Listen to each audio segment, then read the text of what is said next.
it crazy to ask Daryl Morey to just sit pat right now?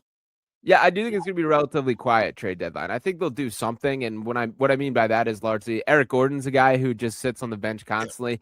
I can't imagine he's thrilled, and it was sort of a we scratch your back, you scratch ours deal for him to come back from the standpoint of he had a player option. He opted out of that. They gave him a minimum contract, which was more friendly against the cap and made Eric Gordon a little bit more money. I think sort of one of the handshake agreements is they will try and find a place for him to go. So maybe you can get something as like a flyer for it. But I think the way the Sixers approach this trade deadline will basically tell us all we need to know for how optimistic they are about this team. There are some like salary cap stuff to look out with as far as the luxury tax. They try and cut tax, which I think is a pretty likely pathway there. The guys that I would keep an eye on for being moved would be Andre Drummond and Kelly Oubre Jr. It'd be a bummer to me because I think both those guys have been far better than expectations this year, but I don't think there is going to be this massive blockbuster move. I think it's going to be in the margins to save a little money and kind of spin that. And I will also note, I would not trade Jared McCain under any circumstance right now. You're absolutely selling on a low point for the guy.